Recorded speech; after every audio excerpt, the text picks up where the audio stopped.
Meu nome é Martin Pistorius. Eu posso dizer que nasci de novo. Ainda criança, eu sentia um mal-estar muito grande.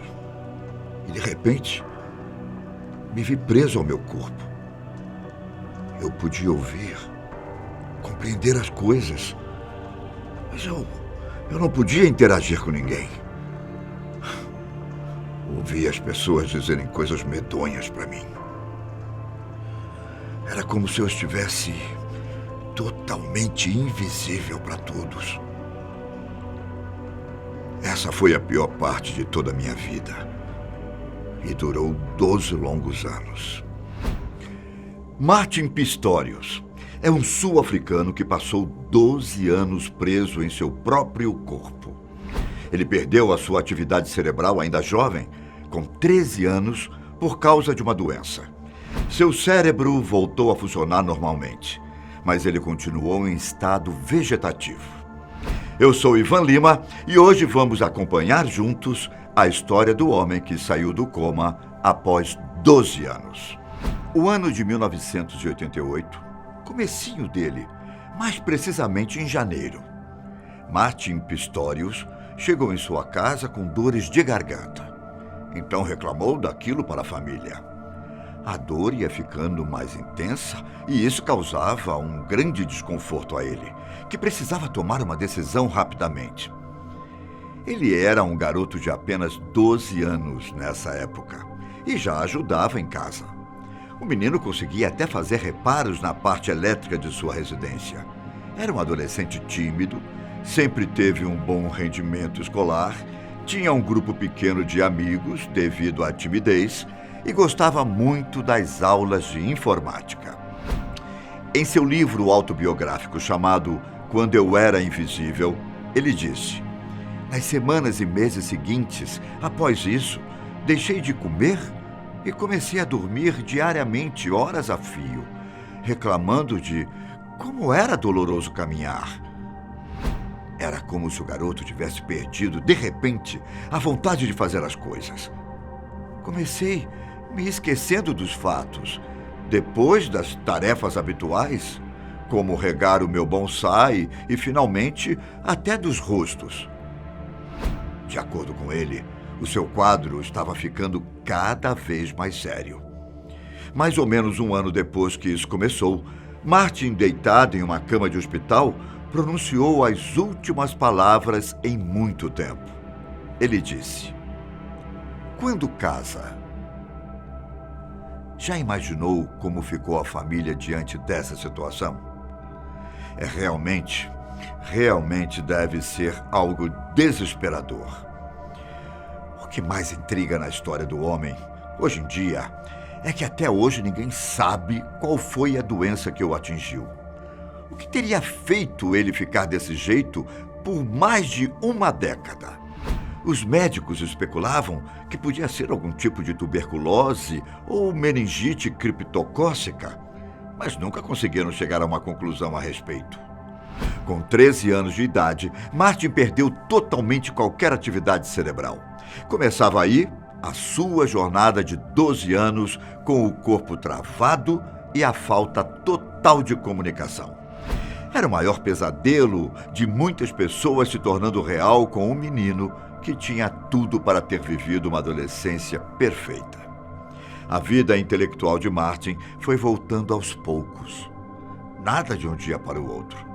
Ele acredita que suas primeiras experiências de consciência surgiram quando ele estava com 16 anos de idade. De acordo com ele mesmo, gradualmente, sua mente começou a se reorganizar. Suas memórias ainda estavam bastante confusas e ele se lembra de estar sendo movido, levantado da cadeira de rodas e colocado na cama, sendo alimentado e cuidado. Isso foi dito por ele durante uma entrevista. O que passa para quem está exposta a ela uma sensação de angústia e impotência. Ele contou que a partir de certo momento estava totalmente acordado e consciente. Ele conseguia ouvir, ver e entender tudo o que acontecia à sua volta. O problema é que ninguém percebia isso. De fato, ele estava invisível para todos. O tempo então foi passando e ele não conseguia sair daquela situação. Isso é algo como uma paralisia do sono, que é desesperador por alguns segundos, só que estendido por anos. Você já acordou e não conseguiu se mexer alguma vez? Bom, voltando à história. Com 19 anos, sem nenhuma memória de sua infância ou de sua vida antes da doença, Martin sabia muito sobre si mesmo. Tudo que aprendeu foi ouvindo as pessoas conversando em sua volta. Ele começou entendendo que aqueles membros na ponta da sua cama eram seus pés. Ele se sentia e sabia que era diferente, pois tinha um corpo que só se movia involuntariamente. Ele sabia o que acontecia, só não conseguia agir da forma que pensava. Ele assistia ao noticiário da TV e, quando acordou, disse que ficou bastante triste com a morte da princesa Diana em 1997. Ele já estava consciente naquele momento.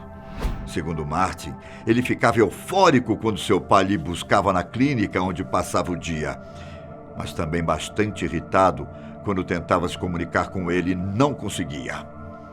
Não houve muitas interações entre eles e uma só ficou bastante marcada em sua memória. Ele diz que uma das poucas formas de comunicação que ele lembra ter alcançado nesse período foi morder a barriga do seu pai uma vez. O homem espremia algumas espinhas de suas costas e Martin sentia dor naquele momento. Tudo que ele queria mais naquele momento era conseguir se comunicar de outras formas, como falar, por exemplo. Ele conta que sua família ficou arrasada durante todo o tempo que ele passou sem movimentos. Seu pai, Rodney, era engenheiro mecânico. Sua mãe, Joan, era técnica de raio-x. Em 1989, quando as tentativas de melhorar sua situação falharam e os médicos prepararam a família para o pior, o casal tinha mais 2 filhos. Eram eles David e Kim. Todos viviam na época em Pretória, na África do Sul. Joan, decepcionada, tentou se matar com remédios. Depois de enfrentar uma barra difícil, passou a focar na criação dos seus outros filhos. O pai foi que mais dedicou tempo a Martin. Ele acordava de 2 em 2 horas para virá-lo na cama, isso durante anos.